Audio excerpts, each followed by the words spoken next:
BeastNet is brought to you by James Safety Services in partnership with OCR Buddy and OCR Strong. Here we discuss all things OCR and fitness related. Welcome to BeastNet. Hello, listeners. Welcome to BeastNet. Going to actually do an intro this time. Dawn gets mad at me. I never do the intro. I just start talking to people. So, so we got Joey and Dan back to talk more about the para championships in Orlando. So, how you gentlemen doing? Fantastic. Nice. Yeah, absolutely amazing. We are less than a month away, so it probably is time to get some stuff figured out. Probably. It's usually a good thing to get some things figured out. All right. Making a lot of noise over here. Yeah, there we Joey's go. always doing stuff. Sorry, Mike. So like you said, we're almost a month away. So since we've last talked, I know you've got the rules have come out. Yep.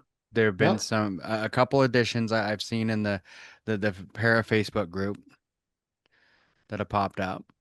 So, how's everything going on the planning? I mean, like I said, when we talked last time, what I love about this is the fact that this is being put together as a para weekend. This is the para championships. It's not like we talked about. It's not, oh, hey, we're doing the whatever championships and we're going to add this on. It's like, nope, this is its own thing. This is its own weekend. Orlando is awesome for that because we have the VA and everything else there. So we have other things that go along with that. So what other things have come along since last we talked? Well, again, we are sitting now with 6 different countries being represented. So again, definitely infant stages, right? 100%. Yes. We're in the infant stages. I have had 3 people from other countries reach out. Joey has a 4th one actually that reached out. The short time on this, right? And we knew that this was a short amount of time for people to plan. And the one who reached out to me today actually said, I've never done an OCR in my life, but this sounds really like a lot of fun, but I probably should do one before I, just jump into, this. And why?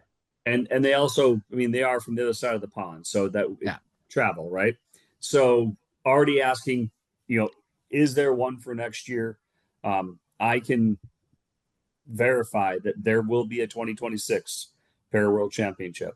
We will have the location locked in by the time we get to awards at 4:00 on Sunday afternoon. So we'll be able to announce it at the event where next year's Para Championships will be, which is what we always want to do. We always want to be able to announce any championship at the one that we're currently at. So we'll be able to do that this year. The awesome. Biggest thing that we've got going on right now, Mike, is just trying to get the last details in. I was able to get a couple small partnerships to be able to pay for some extra stuff that I wanted to do. As you can imagine, it's a little bit of a challenge to get budget when I've only got probably 15 to 20 athletes coming to do this event. So the registrations don't pay for all this extra stuff I want to do. But we've had a couple different partners come in. One of them is giving us a nice set of prizes for the overall champions and the category champions. So that was very nice of them. It's actually the person I'm up here in New York with this week. He's doing it again for another foundation this week with something we're doing. So just the absolute generosity of that gentleman and his company. But then a couple of ones jumped in. So I'm now cleared to do a athlete dinner on Saturday afternoon, which normally that doesn't happen, right? We don't just do a dinner that is paid for, by us for all the athletes. Again, a little bit easier when there's only 12 to 15 athletes and a total of 100 people, because we will be inviting some of the staff that's doing a lot of extra work.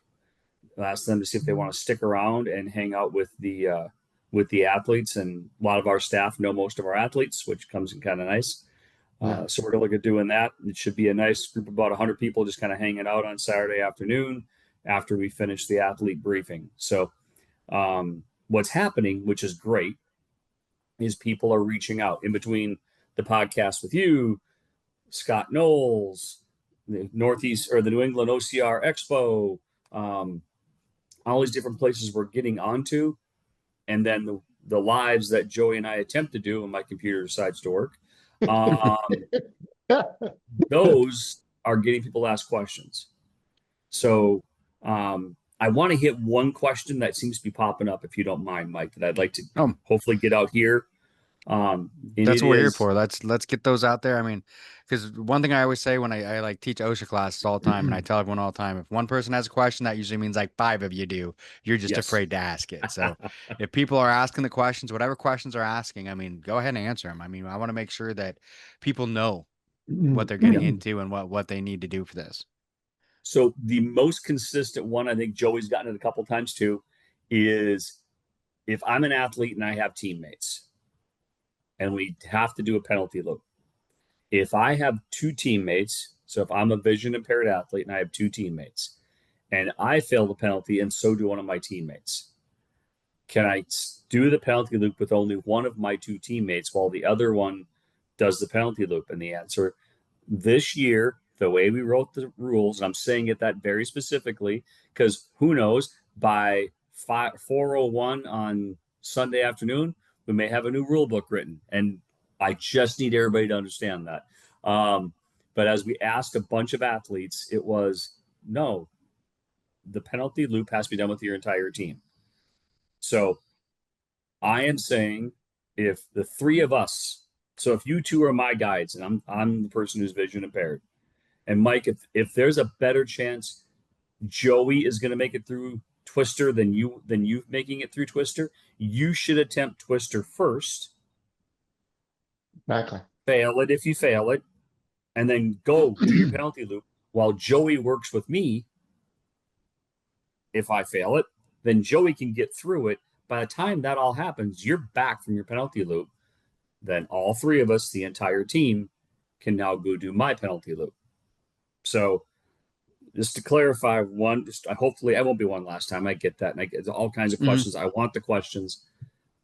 The entire team for the athlete has to do it together, and it cannot be one of the teammates' penalty loop also. That has to be done separately, but all of us have to go. So just to make sure so that, everyone gets it. So all 3 of us have to do the obstacle, correct? Right? Yes. Right. So all 3 of us have to do it. Joey makes it, I don't, and you don't. So I would have to go with you and Joey and go through the penalty loop and then go through another time for myself, correct? Yes. Now, and again, that's a great point. You can do it either way. You can do it with us and then on your own, or you can do it on your own and then with us. Yeah. I recommend. I recommend the way you said before, but I mean, I just want to make sure everyone's understanding that. Yeah, you have to do 2 penalty loops since you failed the obstacle and I failed the obstacle. Yes. Yeah.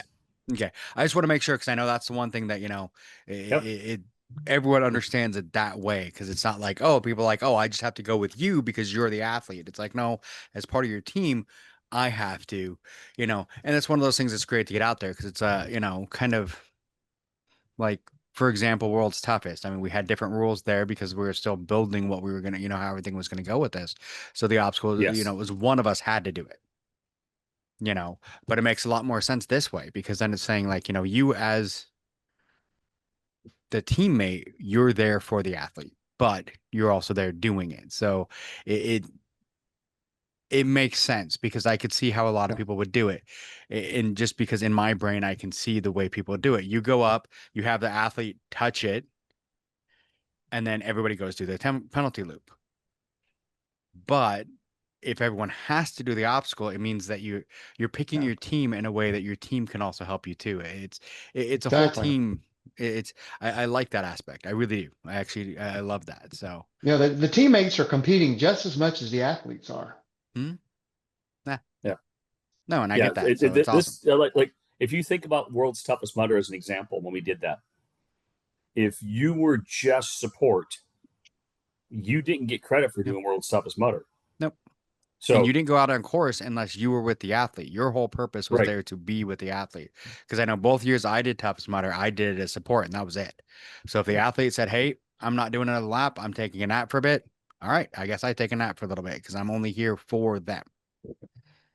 yeah. So, and again, and that's the difference. That was the biggest difference where we added this to it this year for this is we wanted to make sure that it was truly competitive for everybody involved. And when you start seeing some of the teams that are being put together, I mean, these are Spartan Yeah. athletes out here doing Yes, they are. that are on these teams, which is amazing. I love seeing it. I love seeing the camaraderie. That was the biggest one.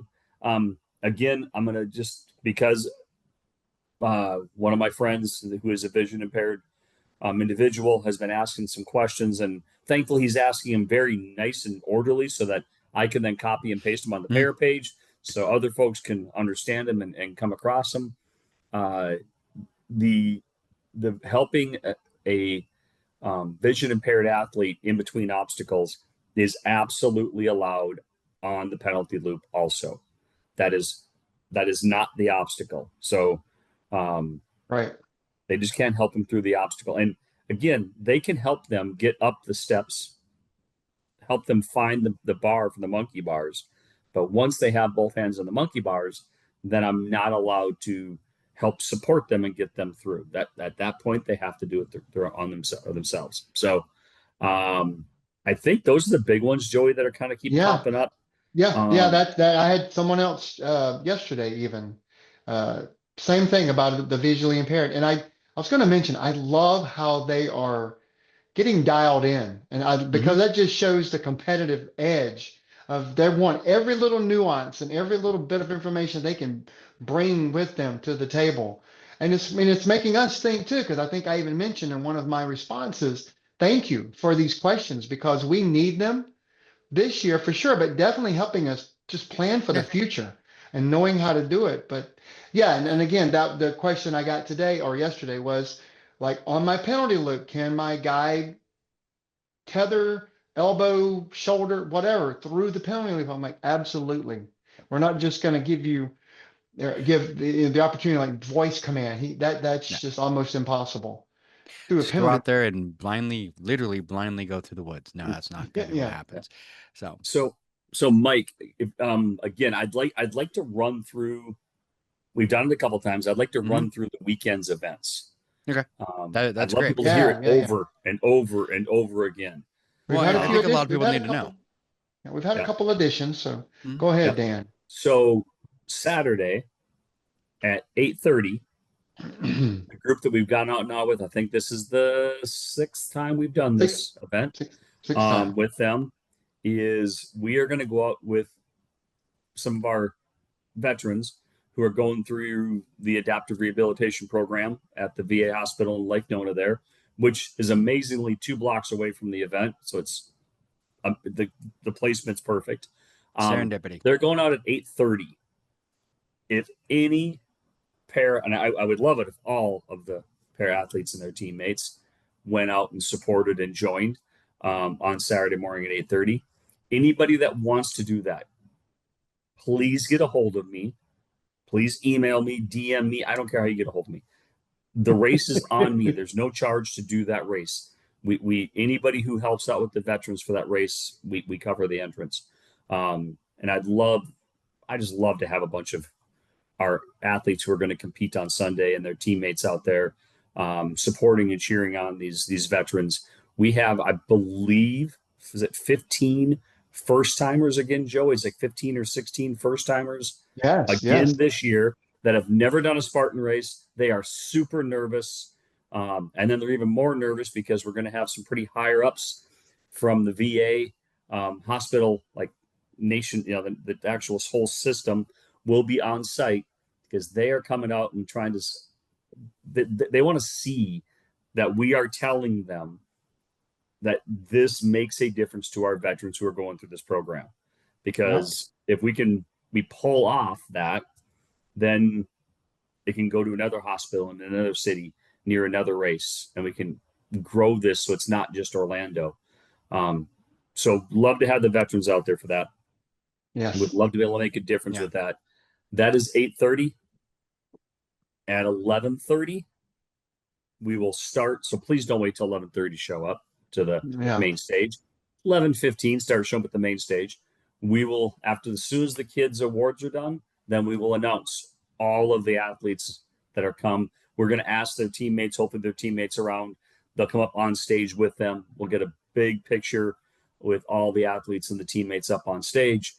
And that's at 11:30.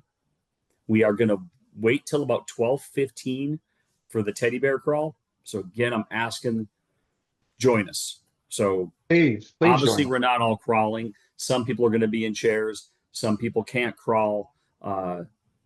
We don't care if you can crawl or not. Crawling's hard. I did an event like a little while ago. It was called like the hardest ruck mile, and the first 400 meters of it had to be like bear crawled with a ruck, and I think that took me 45 minutes to go 400 meters. So I'm like, this is stupid. So again, we do not have to do that. So we want 300 people moving towards Nemours Children's Hospital. I'm actually talking with them on Friday to line up them receiving us. And then we're going to pre-buy the teddy bears. So we'll have the teddy bears with us, and we'll deliver the teddy bears right to the hospital when we all arrive. That's 12:15-ish with Mark Haverland, who I know you just had on your podcast. He'll be leading the charge. And then we come back, take a little bit of a break, and then 2:00, we will be on the course. All of us going out, obstacle by obstacle. Great time to ask questions again. I'm hoping to get some people to be able to show. I've already warned PJ. He's going to be our 4-foot wall person. Hopefully we'll remember to catch him on the other side. And so, but now remember, you can't just throw him over. I know we want to just chuck PJ over it, but you got to. He did it all by himself. Like, he launched himself over the 4-foot wall, and thankfully there was people on the other side to catch him. It was pretty cool in Nashville. Because basically the rule on the walls too was the rule on the wall. You can like put them like up to it. You can get their armpits up on top of the wall. Okay. Yep. They have to do the rest. They have to do the rest, and he muscled that up and then just shot himself forward. It was again. PJ's a beast. Thankfully, we were on the other side. So but yeah, so we're going to do that at 2:00. I believe it's going to take about 2 hours to get through that. Just with all the questions, all the stuff, everything. Then we'll work our way back towards. What's that? That's all the demonstrating at the obstacles. Yeah, it'll take 2 hours. So we will then work our way back to festival. And again, folks that are listening to this, and they're going to hear Joey and I tomorrow night. This is not a formal dinner. This is not a fancy dinner. We are going to get together as just a group of people, a group of like-minded people, friends that are getting together on Saturday afternoon, early evening, having some food at the festival area, talking about what's going to happen tomorrow. That's what we're doing on Saturday night. And then if you want to stick around afterwards, there's all kinds of options for eating and getting together and gathering within a half a block of where we're going to be at. I highly recommend that to everybody. For those of us who have to be back at the event at 5 a.m. the next morning, that won't be me. That'll be staying out late. But for those who just want to hang out with each other, please do that. And then we're at it 11:00. That's when our heat takes off. I am working on a couple special guests, fingers crossed, to meet us at the start line and get us out of there. We've got just a bunch of stuff going on. I think everybody here and anybody who I talk to knows how much I am pretty deeply supportive of our veterans and our military. So we'll have a couple different things out there going on that weekend. We will have a gold medal family member on site doing her first ever race. Nice. I am hoping that we can actually present her with a flag from another group that I work with that does that for Gold Star families, and present her with the flag in remembrance of her family members. So Beautiful. There's going to be a Beautiful. lot of stuff going on, Mike. Yeah. It's a lot in that weekend. And yeah, we're not even done with the season. We still have Newberry and Central Florida after that. So somehow crammed Yeah. into the rest of the Yeah. year still. So Because I know I got roped into Newberry helping, Blind Pete. So Yeah. Thank that'll you. be a fun one. We're gonna do I'm doing an ultra with Blind Pete. That's gonna be a fun day. But Yeah. I do have to ask on the dinner. I mean, did Joey decide that we having Mexican as usual? I had so Joey on my choice. we're doing dinner from the actual festival area there. It is going to be food provided by some of the food trucks there. Yeah. They're being very generous, donating a little bit, lowering the cost a little bit on some other stuff. But yeah, we'll be able to have a really good dinner. So just kind of hanging out with everybody.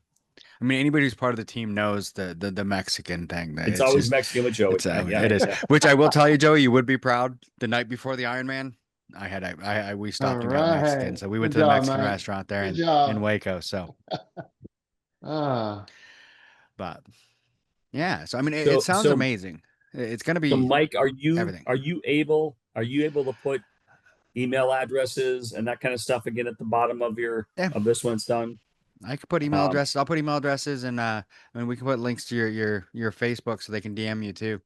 Please. So that way you can get any questions you have for Dan or anything like that. Or if you have questions, send them to me, Joey, whatever. I can get them to send them Dan. to me. Dan actually answers my messages sometimes. So I'm kidding. Usually if I send Dan a message, like within 5 minutes, it's like, think there's an answer. I'm like, Yeah. holy crap. Yeah. So, but yeah, no, I mean, I'm so mad that I'm not going to be there, but I wasn't going to bring it up. I'll be honest. It's one of those things. You mentioned it earlier. The idea that it happened so fast, and by the time it happened, we'd already because I'm going to Newberry the next weekend. Yeah. So my wife had planned a trip, so we're actually going to be in South Carolina already. Okay. Well, that So works we're going out. a week early, so we can have a week in South Carolina, in Charleston, and then so I keep trying to commit to though because I think my daughter might be in Orlando for something. So I'm like, maybe we should go see our daughter in Orlando that weekend. Yeah. We'll see. We'll see. It's not that far of a drive. No, it's about 5 hours. I just looked, but Yeah. I've done worse. For West Virginia, I had to drive 6 because they freaking left me in, the airline left me in at Dulles with no flight to West Virginia. So, yeah, that was a fun trip. Yeah. We just rented a car and said, forget it, we're going. Let's go. But it's and like I said, I mean, the biggest thing with this is everything that's being put into it. It's you don't see this being done for para athletes as much as it should be. I mean, I really think that para athletes should be celebrated more and these kind of things in this kind of weekend where, I mean, this is a weekend, like I said, that's dedicated to them. It's not an add-on. It's not anything. This is para weekend. And that's what I think is amazing. And I think, like I said, I think other sports should do this. I mean, I wish we could see this more in, triathlon, running. I mean, you see it a little bit in the running somewhat, with Andy's Angels and those ones. But I really wish we could see this in some other stuff just because I know para athletes want to do these things.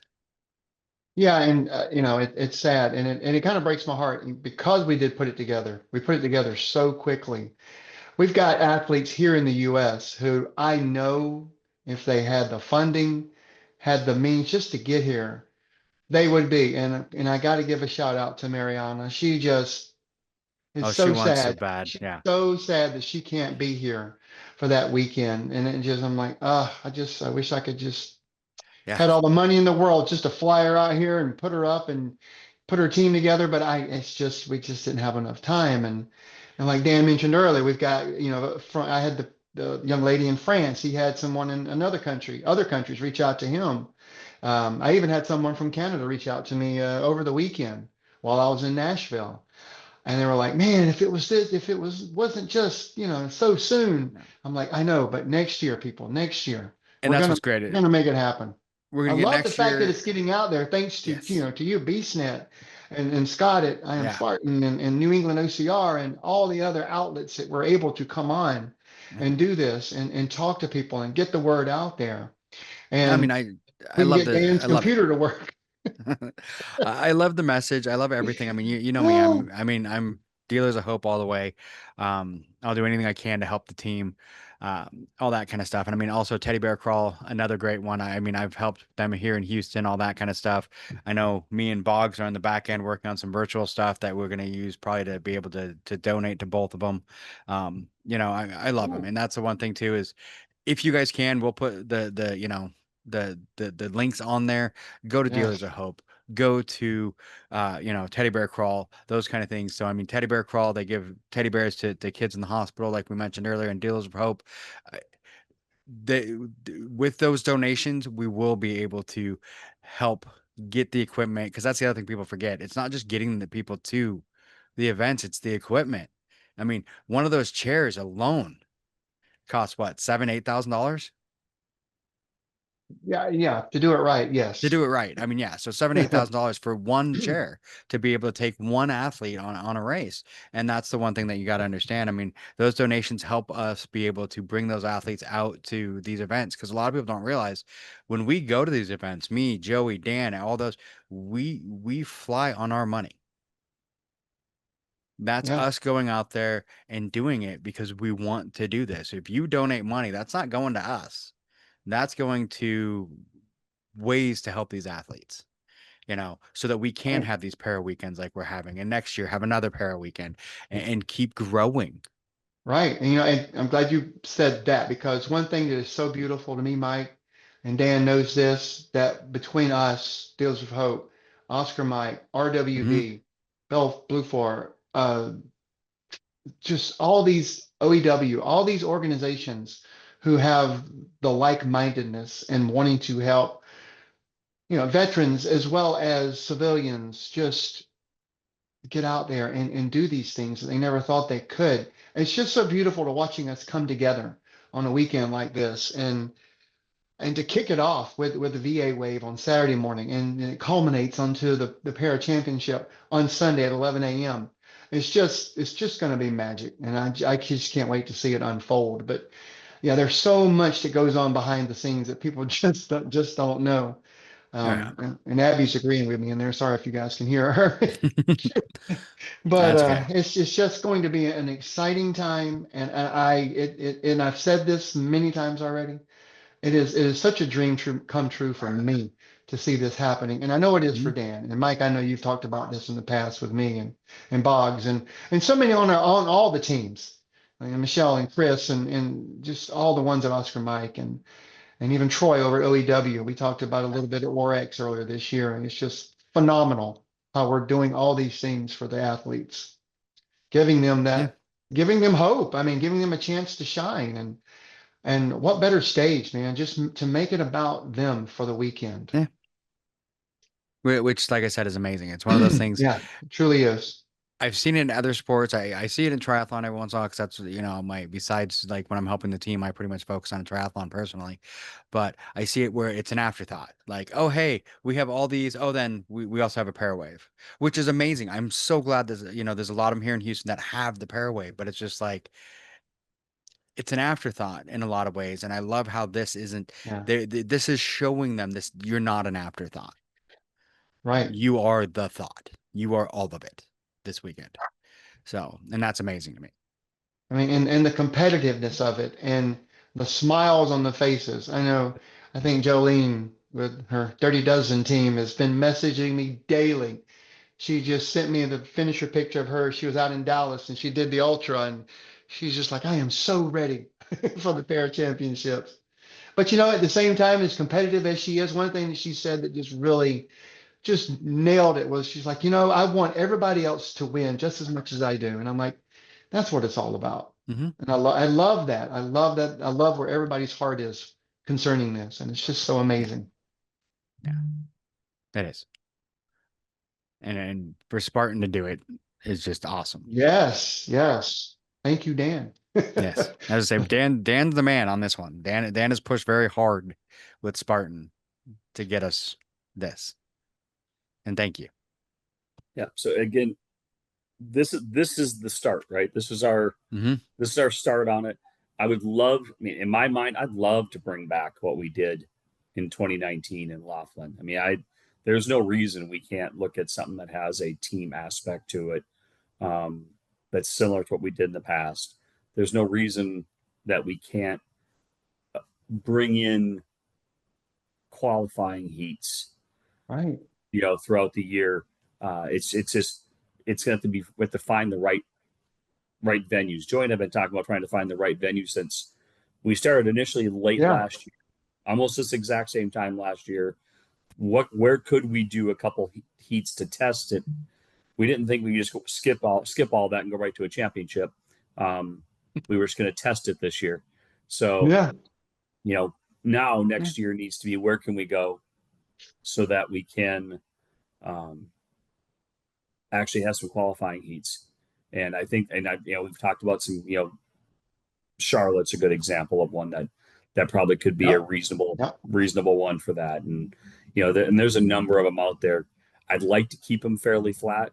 I don't think we need, we shouldn't be doing Killington or Montana or, Fort Carson, things like that. It should, we should find some ones that are, and bless you, and we should find some that are, we should find a West Coast one. We should find a Southern one. We should find a Northeast one. I mean, Seattle's a nice flat course. Yeah. I mean, I'm kind of partial to Seattle and Houston because those are, I was going to mention Seattle because I think you and Boggs both now have talked about how flat the sprint. There's a couple big hills, but I mean, they're doable. It's not like Montana hills. I mean, there's like two, depending on which way they set the course. Like this year, they did it backwards, which I thought was awesome. So one of the hills that we normally come down, we had to go up, and it's a big hill. But if you have a horse like we had, where I was the brake, like running behind him like a freak trying to keep up, I mean, it was insane. This guy was nuts.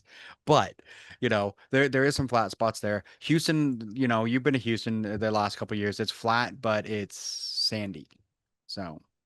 Yeah. So again, so Joey and I, we've got, I think, we'll have one more Tuesday live. Again, Joey's coming up early on the week of the race. I'll be there. I believe we're going to try to have a couple of us from the office go over and help build throughout build week. Friday is going to be kind of a goofy day where normally we're over there still working, but there's actually going to be an event on Friday. So, but I know dealers of hope will be showing up. Yeah. Oscar Mike will be showing up, that kind of stuff, to set up their tents and everything on Friday afternoon. So if you're in the area and you're around, again, please look me up. Please, stop on by. Yeah, come on by. And, all day on Saturday. I mean, I'm going to be around all day with you most of the day. But please come tap me on the shoulder, ask me a question, show up for the athlete briefing and ask your questions, right? There's no better place to ask any last questions than we're standing at the obstacle, right? Wondering about X. And I'm asking everybody who's going to race, please be patient. We know there's going to be changes to the rule book. We know there's something we've missed. I'm hoping we catch it on Saturday. As long as we catch it before 10:59 on Sunday, we're good. We can make a change. That's the beautiful thing about being a small group of people. We can make a change that quick. So bring your questions, reach out, keep doing. James, I'll give you a shout out and call you out at the same time. Please do what James is doing and send me emails and ask me questions and get answers to your questions.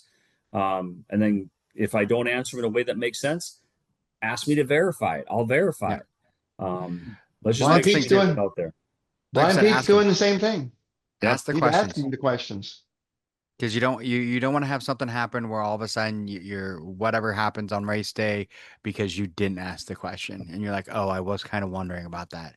Because if you have like I said, if you have the question, probably 4 other people do too. They're just afraid to ask it. So ask the questions. There's no stupid questions. You want to make sure that you understand exactly what the rules are, because that's the worst. I've seen it in other things where like, oh, I didn't quite understand that rule. I knew I should ask that question, and then the person gets docked points or DNF after, whatever happens. And then it's a huge deal. It's like, so ask your questions, make sure you understand the rules, and if it's a rule you don't agree with, mention something to Joey and Dan or whoever. Yep. And like I said, this is the learning year. There's always going to be some ups. There's going to be some downs. There's going to be some issues. It's the learning year. The first year is always a learning year. All right. Well, Mike, again, thank you very much for your time. Anytime. Yes, thank you. On such a spur of the moment. Yeah. I was going to say when should we do this? I know today sounds good. So we appreciate that. Yeah. Go watch your Mariners game. I think that's what give us a heads up if the route to South Carolina has a sudden right-hand turn. Let us know. Yeah, I'm working on. I'm trying. Like I said, my daughter's supposed. I think my daughter's supposed to be in Orlando that weekend. So I'm like, you can go see the grandkids. Yeah, there you go. So we'll see. We'll see. I mean, who knows? Because I wasn't supposed to be in Seattle, and somehow I ended up there. So you never know. See? You never know. Yeah. All right, so, gang. All right. Well, thank you guys again. Anytime you guys want to come on, anytime you want to talk about this, these are things that I want to promote as much as I can. And me and Boggs here at BeastNet, we want to make sure they get promoted and they grow. Yes, we love our BeastNet. All right. All right. Thank you guys. Appreciate you. Yep. Joy, we'll talk to you later. Right. Yes, sir. Talk to you tomorrow. All right. Bye. Good night, guys. Thanks for listening to the BeastNet podcast. If you haven't done it yet, find us on Facebook, like and share the podcast. Give us a review on iTunes or Spotify. All these things will help to expand the show in the future. Don't forget to subscribe and let us know what you think and what you'd like to hear.